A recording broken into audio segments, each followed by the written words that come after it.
Muchas gracias por seguir en sintonía con 97.7 Radio Centro. Estamos hoy en una mesa de análisis, de comentarios, de todo lo que nos resulte interesante, ni más ni menos que con la presencia de Guadalupe Loaesa. Guadalupe, bienvenida.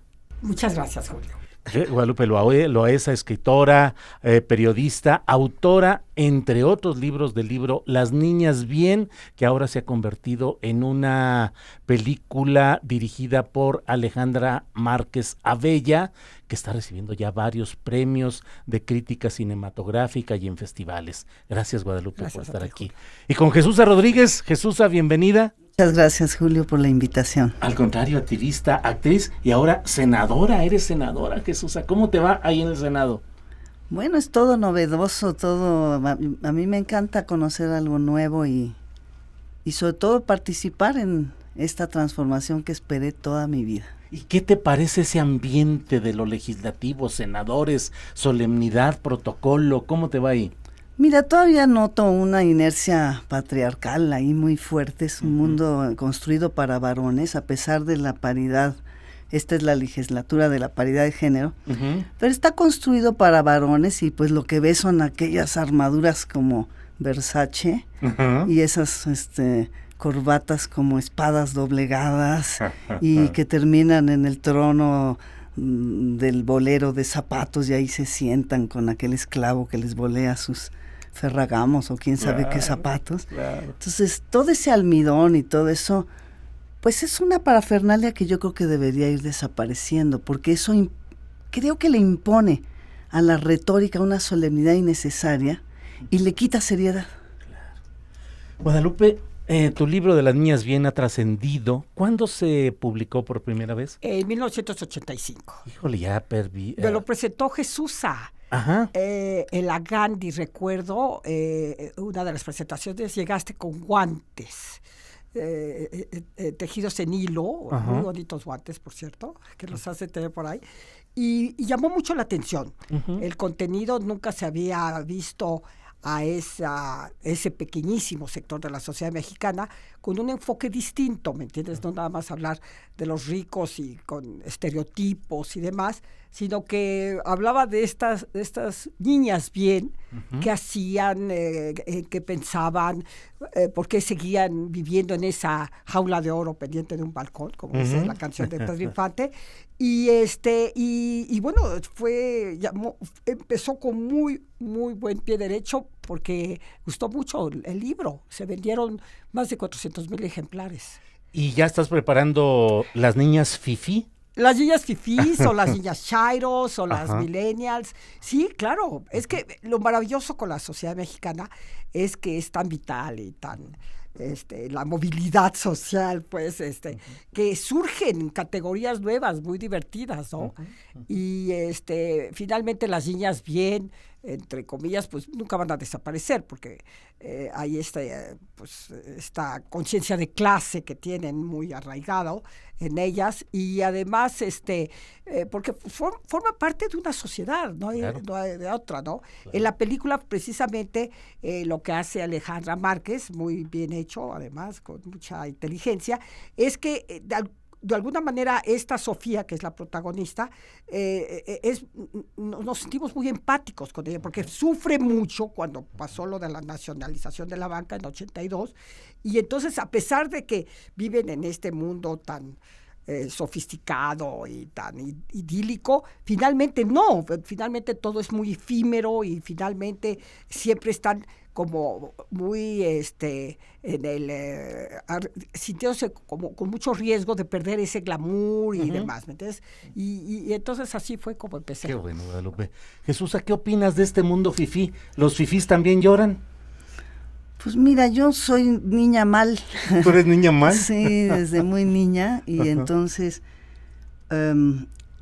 siempre digo que he dedicado mi vida a acumular desprestigio, y cuando me dijeron vas a ser senadora me preocupé, dije, oh no, ¿y mi desprestigio dónde queda? Entonces yo nací en una familia clase media, pero creo que las niñas fifí o la clase fifí me gusta cuando es como Elenita Poniatowska. Pero es una excepción. Sí, es una excepción, por eso digo que esa es la Sí. que me gusta. La otra princesa. clase, digamos, la que todavía cree en las monarquías y lee Lola y todo eso, me parece francamente, pues, patética. Pero aceptable como parte de la diversidad nacional. Pues sí, estoy totalmente de acuerdo en que hay que respetar toda la diversidad. Es lo más importante, lo humano y del maíz. Si no es diverso el maíz, sería un monocultivo destructivo. Si no es diversa la humanidad, seríamos un monocultivo destructivo. De hecho, lo somos, pero ahí nos defendemos más o menos con la diversidad. Entonces hay que respetarlo todo. Pero no te podría yo decir que el mundo, digamos, ese mundo de las aristocracias no me parece decadente. Claro. Guadalupe, ¿qué opinas de Pues mira, esta no caracterización? existe una aristocracia mexicana. No existe. No, para nada, de ninguna manera. No, incluso si nos vamos a... Aristocracia chafa que lee Chafa. Lola, quiero decir. Sí, sí, claro, es una aristocracia, pues no sé si chafa, pero es una aristocracia, se solía comprar títulos en España, ¿no? Para tener pues estilo, la nobleza, el título de la nobleza. Pero si hay un tufo aspiracional, aristocracia. Ahorita ya no, Ya no. Ya no. No ya por no. los títulos Pero como ¿cómo tales. no? Si ahorita, por ejemplo, con la discusión del rey de España, bueno, saltan unas cosas así impresionantes en defensa de la monarquía. Bueno, sí se siente, ¿cómo te puedo decir? Se sienten muy atraídos por la monarquía, sin duda. Atraídos, sí. Compran de Lola, las niñas vienen semanalmente y sí les llama mucho la atención los reyes de Inglaterra, de España, por supuesto, pero en lo que se refiere a sus... ya no buscan ellos ser aristócratas, no creen en Como eso. títulos Como nobiliarios, Comprar digamos. títulos como antes ya no. Ya no, ya eso Ahora ya son no títulos existe. bancarios, acciones Exactamente, bancarias y tienen de empresariales. propiedad, Claro. Julio, sobre El todo conde de títulos Vancomer y la Títulos duquesa de propiedad. títulos de propiedad sobre Ajá. todo. Pero, ¿sabes? A mí lo de fifí me desconcierta un poco. En primer lugar, el vocablo me llamaba mucho la atención y descubrí, buscando mucho en internet, navegando, descubrí que en Ottawa, Canadá, se le dice fifí, pero es una manera muy peyorativa a los gays. Pero ya está en su diccionario, se llama francés Ottawa, una cosa así. Pero si tú quieres es una expresión no muy bien aceptada, porque fifí es muy despectivo, pero desde 1972. Y por otro lado, el insistir en que hay fifís y no fifís, o los chairos y demás, yo creo que eso divide, más que enriquecer, divide y enoja. Fíjate lo que me platicó una amiga hace unos días. Ella es empresaria, tiene una pequeña empresa de 30 empleados, y todos ellos votaron por Morena. Pero mi amiga no votó por Morena. Y ahora dice que en la oficina siente una hostilidad terrible y que siente que la observan y que ya no hay ese ambiente de armonía que solía haber, porque ya así dice que ha llegado cuando van a tomar café, sabes, como que la están observando, pero de una mala fe, en fin. Y eso divide, y eso a mí lo que me duele, porque finalmente todos somos mexicanos ante la ley, ¿me entiendes? Todos tenemos derechos, obligaciones, y eso de fifí, porque el presidente de la República, Andrés Manuel López Obrador, insiste mucho, prácticamente en sus mañaneras, un día sí y otro también, vuelve a hablar de lo mismo, pero sobre todo refiriéndose a la prensa fifí. Jesús, ¿es necesaria esa categorización conceptual de fifís y Mira, chairos? yo creo que el país está dividido desde hace siglos por la... También entre gente bien y gente mal. que Sí, se por usaba la de una discriminación racial tan brutal y clasista. Entonces, esta división profunda yo creo que está expresada con la premisa de Andrés Manuel, primero los pobres. Yo creo que en una sociedad en donde tú ves que hay artistas peleando por sus becas, y luego ayer me llegaron unas mujeres a Musgas peleando porque descuartizaron a su hermano, porque se estacionó en un lugar incorrecto que no quería el narco. Entonces yo veo una sociedad que dices, bueno, sí, digamos que las realidades son un poquito diferentes, ¿verdad?, entre unos y otros, pero hay una gran masa, una gran cantidad de población que ha sido despojada, abandonada, saqueada, vulnerada, y que están en Oaxaca, en Guerrero, en Chiapas, en Tamaulipas, hay muchísima gente pobre. Y bueno, no sé yo si no es tan importante señalar lo que hace Andrés Manuel, que es señalar que es un momento en que las clases medias y las clases altas, privilegiadas, tienen que entender que estamos en un proceso, en un cambio de régimen que intenta atender la desatención de 80 años y de pronto poner el foco en esa gran población vulnerable al máximo, y que tanto la clase media como la clase alta tiene que soltar por un tiempo sus privilegios y atender a esa clase tan necesitada, y que en este momento, por ejemplo, cuando se habla de populismo, de las políticas de Andrés Manuel de dar dinero directo a la gente, pues hay un libro, por ejemplo, circulando en Europa extraordinario de Chantal Mouffe, que se llama Por un populismo de izquierda, que dice cosas tan interesantes como, por ejemplo, los pobres son pobres porque no tienen dinero. Primero que nada hay que darles dinero, y de ahí va a surgir todo lo demás. Es decir, la gente va a resarcir sus necesidades más elementales. Y eso es un movimiento, digamos, este pensamiento está cobrando fuerza enorme en Europa. Pero a lo que voy con todo eso es que yo creo que Andrés Manuel tiene una visión muy avanzada de lo que es atender a la población más vulnerable, pero la inercia de las clases medias y de las clases muy acomodadas es natural. O sea, nadie quiere perder sus privilegios, ni siquiera los hombres frente al derrumbe del patriarcado quieren perder un solo espacio. Entonces a mí sí me parece bien importante que se esté machacando el asunto. Ahora, lo de fifís y de chairos y todo eso, pues es más bien el infantilismo de las redes y de eso que vuelven la cosa como casi chistosa, ¿no? Guadalupe, ¿tienen que pagar las clases privilegiadas por tanto tiempo de desigualdad, de impunidad, de corrupción? ¿Tienen que pagar hoy? Sí, estoy totalmente de acuerdo con Jesús, estoy de acuerdo contigo, ya es hora, necesitamos un cambio, y yo creo que efectivamente López Obrador, el estar insistiendo, es una manera de sensibilizar a estas clases, a las clases medias, a las clases más privilegiadas, porque el estar todos los días, sí creo que a la larga va a haber una sensibilidad. De hecho, nos está cambiando el chip de muchas maneras. Sí está cambiando. ¿Cómo no? Yo lo veo entre mis amistades, con mis hijos, mis nietos. Está cambiando mucho porque ya no podemos tener esta concepción de los ricos y los pobres y la corrupción y los abusos. No, yo creo que al contrario, era fundamental, muy necesario que llegara alguien que nos dijera, oiga, ¿qué pasa? Aquí hay una explotación terrible, hay mucha injusticia social. Sin duda yo creo que era el momento, es el momento. Y tenemos que cambiar, Julio. Yo estoy de acuerdo con lo que dice Jesús. Lo que sucede es que todo depende, ahora sí que la forma, ¿no? Porque está el fondo en la forma, pero hay que tener mucho cuidado, porque si ideológicamente insiste el presidente de la República, López Obrador, de hacer esa separación, ¿por qué insiste en decirnos que la prensa, yo escribo en el diario Reforma, como sabes, y bueno, ya la tachó de fifí, y entonces desacredita. Y ya no, ¿cómo te voy a decir? Ya, bueno, es que si protestamos, si criticamos, ya es que somos fifís, entonces ya hay una negación ahí, en vez de ver, bueno, pues si hay crítica, pues que bueno, bienvenida a la crítica, porque es parte de la democracia, la libertad de expresión.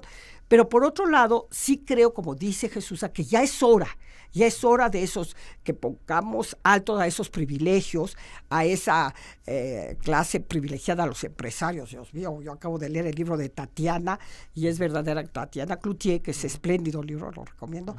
Bueno, ahí te das cuenta de verdad de toda la influencia de su cercanía con el poder, pero de hace años, y toda esta guerra sucia que le hicieron a López Obrador durante tanto tiempo. Todo eso es muy importante que se nos diga, muy importante, pero hay que tener mucho cuidado porque está en la rayita de que no caigamos en una lucha de clases, porque tampoco se trata de eso, porque de lo contrario va a haber muchos resentimientos de un lado como del otro, y entonces ahí se va a perder. Yo creo que el objetivo de López Obrador es precisamente sensibilizar la sociedad mexicana, que es muy importante. ¿Estamos entrando a una lucha de clases, Jesús? Pues mira, yo no soy moderada, nunca lo he sido, y tampoco me gusta el pensamiento moderado. Ajá. Y me baso más en el pensamiento de Luther King en ese sentido. Pero lo que siento yo es que la prensa que llaman fifi se encargó sola de desprestigiarse. Es decir, hemos visto años de una subyugación al poder muy vergonzosa, tanto en la televisión como de muchos diarios. Entonces, eso viene acarreándose también un desprestigio muy grande que la propia prensa se generó, con excepciones extraordinarias, pero digamos, esa prensa fifi, la prensa que está al servicio de un régimen cruel y asesino como fue el régimen, por lo menos, los últimos 30 años, pero que ya venía de los otros anteriores 50. Y entonces, yo lo que siento es que lo que hay ahora, que a mí me parece maravilloso, es el entusiasmo de las clases más humildes.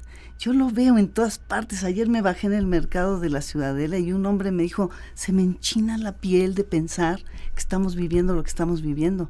Y para mí es una euforia interna el ver a la gente que vivía en el dolor, en la tragedia, en lo que han sido estos años de sangre, de avasallamiento, de brutalidad, en donde pensábamos que nunca íbamos a ver el sol, que íbamos a llegar, como decía Frederick Katz, a una degradación continua de México, que jamás iba a haber una revolución, y menos pacífica, esto era impensable, y que estemos viviendo este momento tan extraordinario.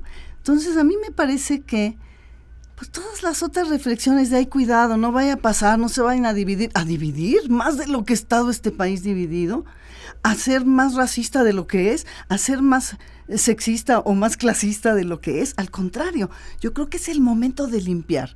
Va a caer mucho polvo, porque esta fue una casa que nada más se repintó y se estaba cayendo y se repintaba, pero era la misma casa. Y ahorita se está derrumbando esas instituciones corruptas y va a haber mucho polvo. No va a ser fácil, no vamos a vivir un año fácil. Sí entiendo que va a ser así, pero yo creo que es fabuloso que la clase más vulnerada esté contenta por primera vez. Eso es mi esperanza. Claro. Guadalupe, tú has vivido, has conocido redacciones, personajes, vida interna de periódicos como el 1+1, como La Jornada. Ahora estás en Reforma. ¿Qué opinas de ese tránsito de la prensa mexicana? ¿Se merece los calificativos de chayotera, de vendida? No, yo creo que no se merece en algunos casos, seguramente hay excepciones. Pero, por ejemplo, yo empecé a escribir en 82, agosto de 82. Tú conoces mi trabajo, sí. Me has seguido muy de cerca desde hace mucho tiempo. Yo siempre he sido crítica del poder, siempre. Pero siempre. Tú ves un texto mío de diciembre de 82 y lees uno mío de hace una semana, y son muy semejantes, nunca en ese sentido. Por eso, cuando dice que es una prensa, cuando dice nuestro presidente Andrés Manuel López Obrador que es una prensa hipócrita, ¿qué más nos dice? Neoporfiristas, neoliberal. Bueno, son ataques muy duros, porque yo tengo muchos amigos, colegas, que han sido periodistas, que escriben en el Reforma, pero que son de una gran ética, que han sido muy congruentes a lo largo de toda su vida. ¿Pero por qué piensas que es para ti la crítica? No, porque escribo en Reforma, y entonces él generaliza, y entonces dice, porque si yo critico, yo ya, ¿cómo te puedo decir? Ya me siento como una paranoia, cuando digo voy a criticar, entonces soy fifí, soy una hipócrita, soy una conservadora. Y fíjate, y por otro lado, yo venía escuchando a Jesús o a ti, y decía, yo siempre he tenido problemas económicos, desde que nací. Desde que nací, siempre en mi casa ha habido problemas económicos. ¿Pero eres niña bien? Bueno, sí, pero no tiene nada que ver una cosa con otra. Esa es la confusión Aquí tiene que ver más que nada con una manera de ver la vida, porque heredaste ciertos principios o ciertos, no sé, cultura. Pero cuando habla entonces de que se quieren acercar al poder para sacar dinero y la corrupción y todo eso, para nada me siento parte de eso. Y muchos colegas míos, para nada, viven como siempre han vivido. Y podemos citar una lista de nombres muy llamativos. Ha habido otras excepciones, sin duda. Otros periodistas que sí se han ido hacia la derecha, sí, sin duda, y que sí han estado muy cerca del poder. Y eso sí hay que señalarlos. Bueno, además, después del libro de Tatiana nos dimos cuenta de que intelectuales, historiadores, en fin, que no han sido en ese sentido nada éticos. Y de Operación Berlín. ¿Qué tal la Operación Berlín? Bueno, ¿qué me puedes decir de la Operación Berlín? Que es algo que indigna, que a mí no sabes cómo, yo estuve enojada 3 días cuando me enteré de esa Operación Berlín. ¿Te sientes a gusto con la línea editorial y periodística de Mira, Reforma? Nunca me han censurado. Ahora van a decir, pues no te censura porque eres fifí y porque estás en un periódico fifí. Es que es muy relativo. Nunca, Julio, entré al Reforma en 1994. He corrido la misma suerte que en el 1+1, en 82, en La Jornada. Soy fundadora de La Jornada. Ahí escribí 7 años y nunca he tenido un problema con la censura, pero nunca. Entonces tú comprendes que pues yo sí defiendo a mi periódico, yo lo veo muy plural en muchos sentidos. No creo que haya una línea, no creo que nos reúnan para decir, ¿saben qué? Nos vamos por acá. Ahora, hay colaboradores que sí son, en ese sentido, pues son muy agresivos o se atacan y demás, ¿me entiendes? Pero lo que a mí me refiere, por eso me duele mucho, porque son generalizaciones y no hay que caer en esas generalizaciones, porque entonces es cuando creas ese choque entre los ricos y los pobres y los fifís y los chayos. Yo lo veo de otra manera, yo lo veo de otra forma. Yo creo que yo soy fifí si me comparo con los pobres. No he conocido la pobreza, tuve una escuela, tuve entonces una educación. ¿Tiene que ver con la economía? Ser fifí tiene que ver con... No, ya lo explicó bien Andrés Manuel. Tiene que ver con un término que se dio en el Porfiriato para una prensa que salió a festejar una infamia. Y entonces cuando festejas la infamia, bien lo decía Monsiváis, ¿no? No se puede hacer humor sobre una infamia, no se pueden festejar las infamias. Cuando Gustavo Madero fue arrastrado por las calles, su cadáver, esos fifís que salieron a celebrar esa infamia es lo que se está señalando.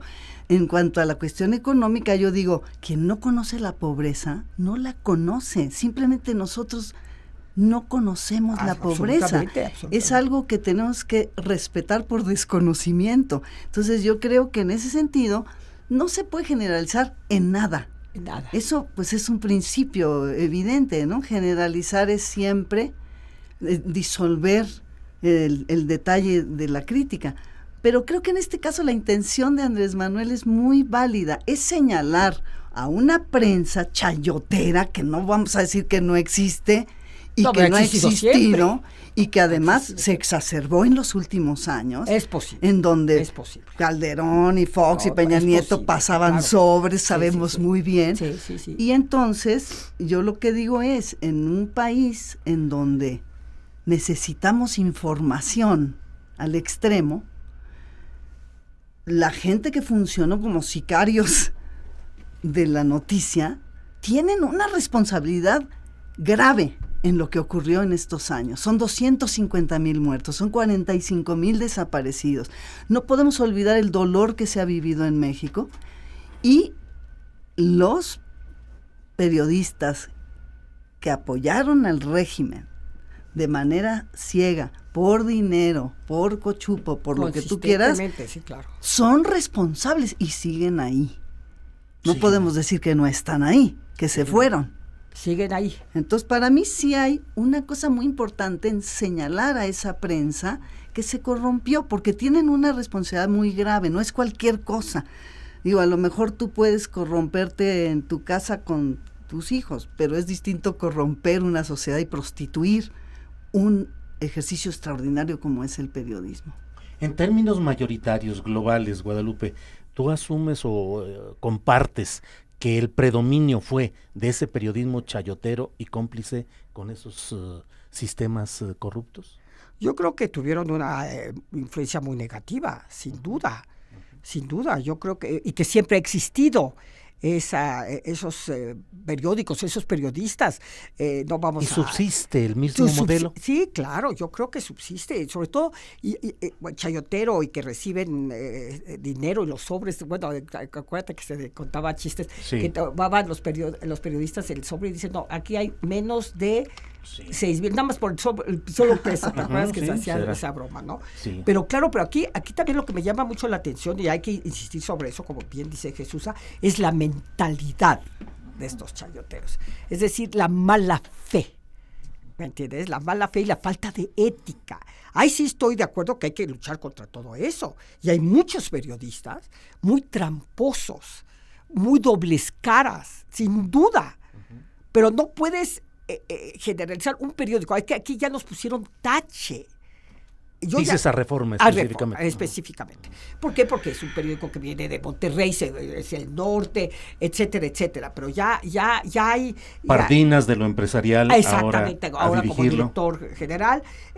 Pero también hay que ver el momento que estamos viviendo en el mundo. Es decir, hay que ver que México, que ha pasado por tantas crisis, pero también está la globalización. Y también está un México muchísimo más consciente, yo creo, mucho más ya las clases medias ¿cómo te puedo decir? Qué bueno que haya una clase media, qué bueno que aspire mejorar, que aspire, eso me parece muy importante, pero que exista apertura, ¿me entiendes? Que no se califique. Yo me acuerdo cuando llegaba a la jornada, yo siempre me arreglaba como me arregló siempre, desde hace 73 años. Y bueno, yo me acuerdo que había sentía un juicio y un señalamiento, ¿por qué? Porque me vestía no sé cómo, o porque les parecía no sé cómo, ¿me entiendes? Siempre ha existido el clasismo y el racismo, pero también del otro lado, también del lado no tan privilegiado. También hay una especie de ¿cómo te puedo decir?, de crítica a priori. Hay un prejuicio también. Es riquilla. ¿Cómo? Es riquilla, tiene dinero. Eres riquilla, ay, la güerita, ay, mira, ¿dónde vives? En Polanco. ¿Pero qué dices? ¿Discriminación por ser güera en México? Desconfianza o también discriminación, pero también del otro lado, yo lo he vivido muchísimo. ¿A ti te han discriminado?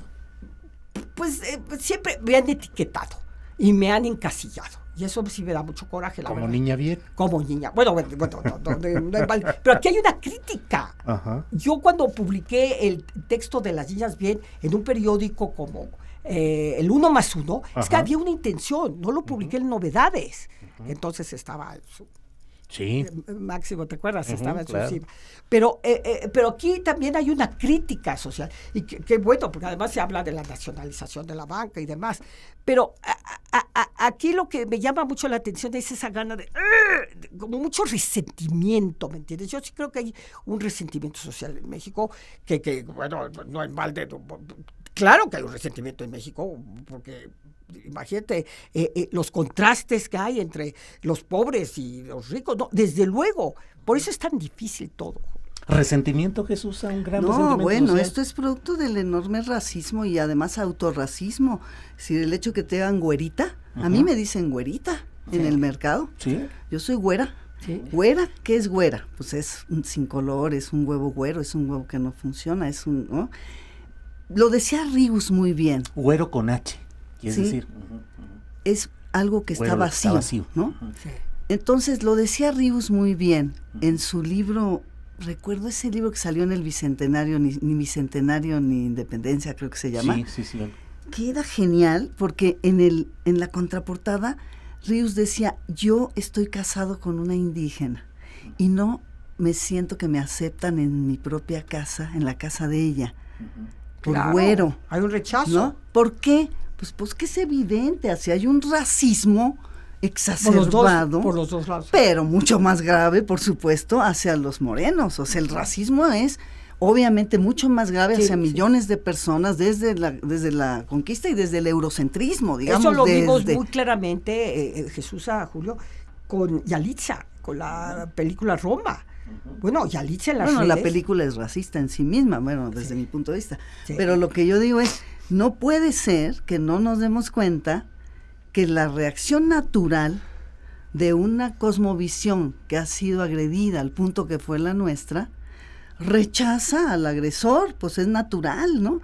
Ahora yo digo, ¿realmente podemos decir los llamados mestizos o los güeros o los criollos que entendemos el mundo indígena, que podemos penetrarlo? Por eso me gustó tanto la observación de Rius, porque no es cierto que podamos penetrarlo. Es una cosmovisión que se nos escapa, que está allí, que tratamos de entenderla, que ahí tienes al maestro López Austin y toda su escuela tratando de alcanzar algo, de entender algo, pero no podemos realmente penetrarla. Es un misterio todavía.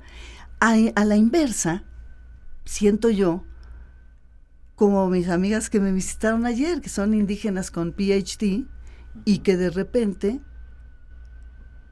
ella le pregunté, ¿por qué hiciste un PhD en psicología? Y me dice, ¿por qué? Yo quería entender la cosmovisión de ustedes y ahora ya tengo las dos, ¿no? Es decir, es más fácil para un indígena asumir esta cosa occidental que para un occidental asumir la cosmovisión indígena. Bueno, yo me considero occidentalizada, pero rechazo absolutamente ser occidental, no me interesa. Ahora, mira, Julio, me gustaría agregar algo respecto a mi reflexión anterior. Me llama la atención, no he leído los discursos de don Benito Juárez, pero yo creo que al llegar a la presidencia de don Benito Juárez, yo creo que no había naturalmente una burguesía o hacendados o con ingenio, pero yo no creo que hubiera señalado con tanto ahínco la diferencia entre estas clases sociales. Me llama la atención que las llevó al Cerro de las Campanas. No, y yo diría, ahí tienes a los indios del Nigromante en ese momento escribiendo pero no los ayudó mucho a los indios. Don Benito Juárez se sintió muy alejado y se casó con una... bueno, claro, porque él tenía con Margarita Maza, que era una clase social... me refería a los intelectuales de la época como un Nigromante. Sí, claro. Hablando de los indios y pero me llama la atención que el presidente de la República, que un mandatario de un país tan importante como el nuestro, se refiere a eso todo el tiempo. A esa división. Es una fijación, lo dice fifí. No, yo no creo que sea una fijación. Pero es que dice fifí en las mañaneras como 10 veces. Piensa en esto, él ha repetido siempre todo. Si tú oyes el poder se limpia como las escaleras y lo has oído 1,000,000 de veces. Y la mafia el del método poder. De Andrés Manuel es repetir para que la gente comprenda el mensaje y lo ha dicho, ¿no? Un político debe repetir. Pero Jesús, es que puede ser muy peligroso. ¿Dónde está el mensaje? A mí no me parece nada peligroso. Peligroso, Peña Nieto. Peligroso lo que había. Ahorita es el momento al revés. Yo pienso, por ejemplo, efectivamente en la prensa fifí, del porfiriato. Hay que leer a Kenneth Turner, ¿no? El México bárbaro, para darse cuenta lo que fue el control absoluto de la prensa. Es más, Díaz compra, no el periódico, pero sí compra las voluntades. Quiero decir, compra las voluntades hasta del periódico de Kenneth Turner. Era una pinza total, y esa pinza la hemos vivido el sexenio pasado y el anterior en México. Hubo una pinza sobre los medios y la vivimos todos. Yo la viví durante estos últimos años. A mí nunca me ha comprado nada. No me refiero a eso, me refiero a la pinza que el Estado ejerció, como Porfirio Díaz, la pinza que el Estado neoliberal ejerció sobre los medios y que se escapaban, por supuesto, algunas personas de eso. Pero si tú ves lo que era la televisión, la radio, los diarios, no La Jornada, no El Proceso. Sí, claro. No, muy poquitas gentes que lograban escapar. Y una diversidad y pluralidad en el área editorial de Reforma, También. Yo siempre reconocí. Ahí está, no se puede generalizar, claro, no se puede generalizar, pero sí se puede hablar de un sistema de control de la prensa brutal que vivimos en estos años. Que había, mira, un ejemplo, en Francia está El Figaro, que es totalmente de derecha, y está Libération, o Le Monde, que son de izquierda. Bueno, y son muy críticos de Macron, sobre todo en estos momentos. Yo creo que ahorita todos están criticando a Macron, pobre. Pero él no califica. Macron dice, no los voy a dejar entrar, porque eso lo hace Trump. Porque no voy a dejar al de Liberación porque me criticó en la columna, y además es un tipo que ha vivido siempre ¿cómo te puedo decir? Con prosperidad con económica. prosperidad y todo. No califica. Es que la prensa tiene que ser... Diferente con Andrés Manuel, que a mí me gusta, que es directo. Dice, derecho a disentir, derecho a la réplica. Eso es lo que es una democracia.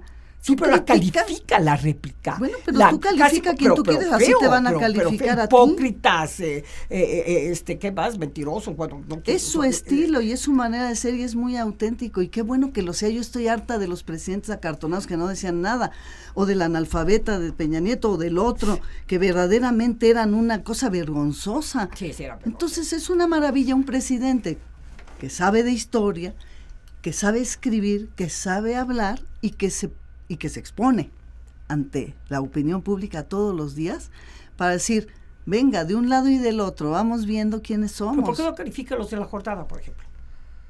Pues porque seguramente... Porque es de izquierda. Pues sí, porque pues coincide con su ideología, ¿no? Porque coincide, porque si no estás de acuerdo con él, entonces te dice fifí, hipócrita, neoliberal.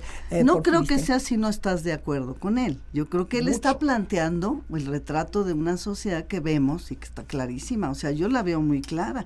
Es una sociedad dividida desde hace siglos. ¿Pero tú no crees que esto la va a dividir aún más? No, al contrario. Yo creo que cuando las máscaras se caen, cuando las cosas se hablan, comienza... ¿Pero qué le dirías tú a esta joven empresaria que se siente ahora tan señalada y tan acosada por su mismo personal, que todo el personal votó por Morena y ella no? ¿Qué le dirías? Que ella dio. ¿Qué le dirías a ella que ya no sabe? No hay pues cafecito? Le diría que todo el prejuicio, todos los prejuicios son dañinos. Por eso un prejuicio es denominar fifí o no fifí. Pero se cae en el prejuicio cuando hay ignorancia. O sea, básicamente yo creo que prejuicio es producto de la ignorancia, claro, no del conocimiento. Por eso yo estoy porque se abra todo, que se sepa todo. Yo sí quiero saber que se transparenten las becas del FONCA. ¿Por qué no están transparentadas las eso becas me parece del FONCA? fundamental. Por ejemplo, ¿por qué no están transparentados todas las instituciones? ¿Y qué importa? O sea, no se trata de quemar en leña verde al que recibió becas durante 20 años. Bueno, ya las recibiste, ok. A mí no me van a decir que esas becas que hizo Salinas son unas becas que idearon las imaginaciones de los escritores de los años 70, es una ridiculez. Las hizo Salinas para controlar. Bueno, ya te la dieron 20 años, ahora suéltale y dale oportunidad a otros. Mira, a mí me gustan las becas del Nigromante, que le dio oportunidad a Ignacio Manuel Altamirano, si no tendríamos Altamirano. Entonces ya es hora de que también se abran esas cosas. Yo creo que cuando caen las máscaras... que caigan las máscaras. Yo estoy porque se caigan las máscaras. Hay menos división. Jesúsa, ¿la sociedad está participando realmente? ¿Se está dejando llevar por la inercia del voto del 1 de julio? Es decir, la pregunta concreta, ¿corremos riesgo de retrocesos, de estancamiento, o crees que sí vamos a construir todo un cambio en México? Pues mira, no lo sé así de adivinanza, pero lo que yo veo es que nos va a costar un poco que la sociedad mexicana realmente participe, porque hay muchos años de falta de participación y de un llamado a la pasividad por todos los medios. O sea, no creo que sea fácil, porque además también el Estado tiene que dar los canales de participación. Entonces, apenas se está construyendo realmente el gobierno. Si te fijas, todavía en el Senado estamos dando nombramientos. Es decir, el gobierno todavía no está del todo consolidado como para poder decir, sí, ya estamos caminando para adelante. Por otro lado, la sociedad trae esa inercia de corrupción gigantesca, de pasividad enorme, de desconfianza total, que lo estamos viendo ahorita, por ejemplo, en la CENTE. ¿Por qué le van a creer a Andrés Manuel que la reforma educativa va a ser buena si toda su vida se los han fregado con esta última reforma más que nunca? Entonces, ¿por qué le vas a creer a alguien que no es como los últimos 80 años? Pues no tienes por qué creerlo hasta que no te lo demuestre. Pero sí veo que en el fondo este pueblo tiene esa capacidad, primero, algo que no pensábamos, la capacidad de alegrarse.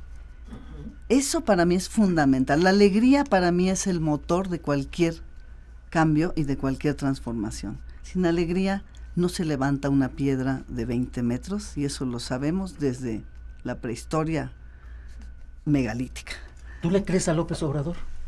Guadalupe. En muchos aspectos, no sé si le quiero creer o le creo, porque ahí también hay un matiz, ¿no? Lo que se refiere a la fe.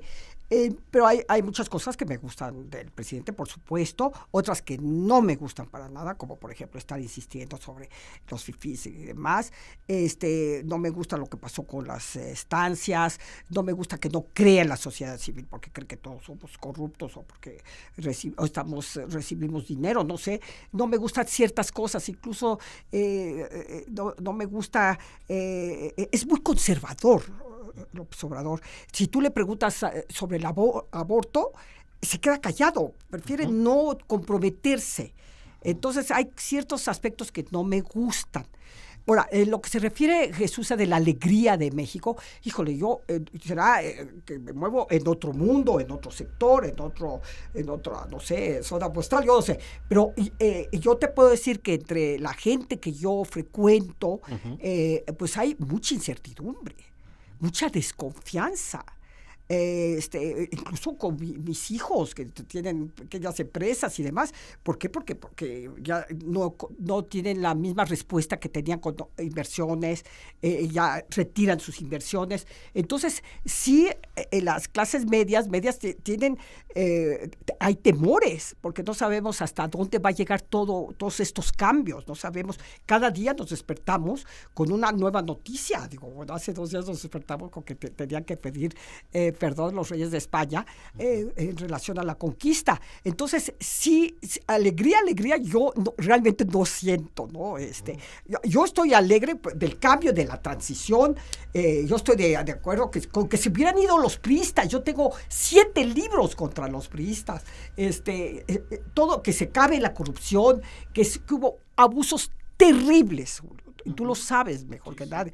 Estoy de acuerdo con todo eso, pero también estoy temerosa. También cuando yo oigo muy radical a veces al presidente, pues claro que me inspira pues, cierta incertidumbre, ¿me entiendes? Y entonces esa alegría de la que habla, pues, tal vez tú la sientas en donde vas, con la gente con la que vas, viajas mucho en la República, pero si te vas a Puebla con un cierto sector, te lo juro que no están alegres. No lo dudo. Otro mundo dependiendo del código postal, Jesús. Cada quien lo ve conforme. No creo, no creo para nada que haya una cuestión de así tan sectorial de este código postal, sino que creo yo que yo oigo mucho y les digo los preocupados. Oigo mucho eso en ciertas clases, ¿no? Estoy muy preocupado. Y yo digo, ¿y te preocupabas antes? ¿Te preocupaste con lo que pasó en este país? O sea, ¿te preocupaste estos últimos 30 años con el desastre del país y ahorita estás tan preocupado? Mejor ocúpate. Es momento de ocuparnos, porque si esto no lo sacamos entre toda la población, no lo sacamos. Nos dejaron un desastre en todas las áreas. Entonces, ¿cómo se levanta una casa destruida a este punto si no es con la ayuda de todos? Porque la gente dice, es que no persigue a los corruptos. Y yo digo, a ver, se te cae la casa encima porque un desgraciado puso una estufa industrial y se cayó y te apachurró a tu familia. ¿Qué haces? ¿Atiendes a la familia o corres a perseguir al desgraciado que te tiró la casa? Pues primero atiendes a tus hijos y ya después vamos a correr por ellos. Claro que vamos a correr por ellos, pero primero hay que levantar al país, y eso no lo vamos a hacer si no estamos toda la población haciendo esto. La gente que dice, arréglenme el país, a ver si pueden, ya ven qué mal lo están haciendo. Pues yo digo, métete, es el momento. Al menos yo esperé toda mi vida y pensé que no lo iba a vivir, la verdad. Aquel día en esa comida con Monsiváis y Frederick Katz, era en casa de aquella historiadora María Eugenia Meyer. Sí, María Eugenia Meyer. Yo salí muy deprimida porque Katz dijo, México ya nunca vivirá una revolución, vamos a ver la decadencia infinita. Y yo dije, lo está diciendo un historiador muy importante. Y luego vino el zapatismo y yo dije, se equivocó Katz, mira, una revolución ahí indígena. Pero el zapatismo, al fin de cuentas, que es un ejemplo tan maravilloso de rebelión, pues está en solo un territorio, ese sí, en un código postal pequeño. Pero cuando llegó esto, que por supuesto yo desde un principio, desde el 2005 que Elenita me dijo, te quiero presentar a Andrés Manuel, porque hay que ayudarlo en el desafuero, ay, me deslumbró, porque conocía a un político de otra clase, un político que ponía por encima el interés superior de la nación frente a cualquier otra cosa, incluso frente a sus propios asesores, que ponía, pues yo lo cuestioné el primer día y le dije, ¿por qué fulanito? Y me dijo, porque es lo que hay. Pero él ponía y pone el interés superior de la nación, y eso es lo que yo creo que es el ejemplo de él más importante, que todos, de alguna manera, y todas, y todo el mundo, podamos declinar un poco nuestras prioridades en función de la prioridad nacional, de la prioridad superior, y eso es lo que a mí me fascina de este proyecto, y por eso estoy aquí, porque creo que si convencemos a toda la gente de que México puede ser la punta de lanza contra el neoliberalismo en el mundo, contra la derecha que está caminando en el mundo, y solo lo podemos hacer como lo ha hecho México siempre. Hemos sido un pueblo revolucionario.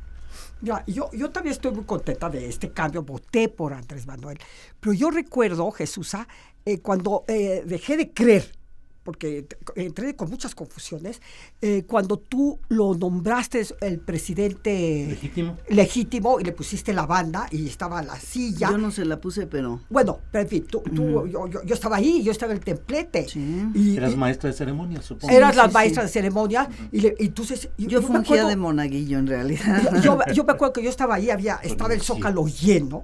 Entonces, ahí sí dije, no, pero ¿de qué se trata? Este es un sketch de Jesús, no puede ser otra cosa. Y me acuerdo que me pasó algo muy, no sé, muy especial. Tuve un desdoblamiento, así como los de Berman, toda proporción.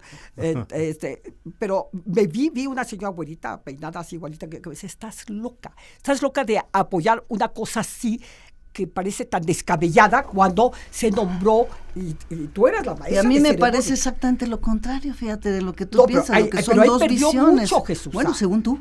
No. Según yo ganó mucho. No. Es cuestión desde dónde lo veas. ¿Todo el mundo es quién? Bueno, todo el mundo puede decir, bueno, mucha por gente, eso te muchos digo. críticos. Bueno, también dijeron que con el plantón se vino abajo todo. Bueno, sí, de acuerdo. Y luego con lo de reforma, todo eso desde tu punto de vista el plantón fue un error y desde mi punto de vista fue un acierto, para que veas que la diversidad es lo que funciona. Monsiváis también pensó que era un error. Monsiváis pensó que era un error y luego se arrepintió. Y yo estaba frente a Monsiváis y a Andrés Manuel cuando Monsiváis le dijo, tuviste razón, yo me equivoqué. Y yo le dije a Monsiváis, ponlo en negritas, no seas así. No lo puso. Bueno, porque así era Monsiváis, bueno. Pero... digamos, yo sí, lo adoré y lo admiré, pero yo estuve presente en el día, el momento en que Monsiváis le dijo a Andrés Manuel, me equivoqué y tú tuviste razón. Pero sí, entonces sí son aspectos que a mí me inspiran cierto temor, porque digo, bueno, son como, ay, qué feo se oye la expresión, son jaladas. Espérate, pero ¿tú crees que Andrés Manuel lo hizo porque se le ocurrió o porque quería hacer algo? La presión que había en ese momento de la gente porque fuera nombrado presidente legítimo, yo la viví, era una presión masiva. Como la que vivió Cuauhtémoc Cárdenas. Y se les preguntó a la gente, ¿qué quieren? En el 88, ¿Qué quieren? ¿Un coordinador de la resistencia o un presidente legítimo? Y la gente dijo presidente, y la gente hay que escucharla, y eso es lo que queremos hacer ahora, escuchar a la gente, aunque las clases medias, aunque los privilegiados digan, ay, qué ridículo, somos 130 millones de habitantes. Por eso. ¿Y cuántos caben en el Zócalo? ¿Por qué es presidente Andrés Manuel ahorita? No, bueno, me parece maravilloso. ¿Pero por qué es presidente? Porque hizo esa cantidad de errores estúpidos. Mexicanos por él. Bueno, pero yo digo, algunos aciertos tuvo para haber llegado hasta aquí. Sin duda, pero también creo que son errores. Muchos los aciertos. Sí. Claro, por supuesto que somos humanos y cometemos errores, sí. Pero yo creo que lo de Andrés Manuel, desde mi punto de vista, es una epopeya pacífica que comenzó hace 40 años cuando él comenzó a caminar este país, que se viene ahorita a realizar como algo extraordinario, que yo no lo puedo creer todavía. A mí me parece el paraíso México en este momento, porque yo vivía en el infierno del régimen anterior. Se nos acaba el tiempo, por desgracia. Guadalupe, ¿alguna reflexión final? Bueno, alguna reflexión. Ojalá que vivamos de veras en el paraíso. Ojalá. Si nos ayudan. Eso sí, sí. Pero ¿quiénes? Todos. Si Yo nos hablo de ayudamos, todas las, si nos ayudamos entre todos. Si nos ayudamos todos. Ojalá que de veras todo lo que nos ofrece el observador se lleve a cabo. Ojalá que le alcance el tiempo, que le alcance el dinero, que le alcance el gabinete. Ojalá. Jesús, Pues una eso, reflexión final. Así de simple. Yo pienso que esta es la responsabilidad. Yo soy muy estricta en eso. Yo me considero parte del desastre. No me puedo separar. Si una también sociedad, parte del cambio. si no acepta una sociedad que fue parte de la corrupción solo por permitirla, si no aceptamos que todo lo que está pasando en México y sigue pasando es porque cada quien ha puesto su granito de arena, Sí. y que para el cambio necesitamos poner cada quien lo que sabemos hacer, no va a haber transformación. Les agradezco mucho esta oportunidad, ha sido una mesa espléndida con dos Julio. mujeres inteligentes, valiosas, honestas, con una historia de lucha desde cada flanco y trinchera de cada cual. Guadalupe, muchas gracias. Muchas gracias, Julio. Muchas Gracias, gracias Jesús. y felicidades por tu programa. Órale, Sí, gracias. Muy escuchado, por cierto. Qué bueno, Guadalupe, muchas gracias.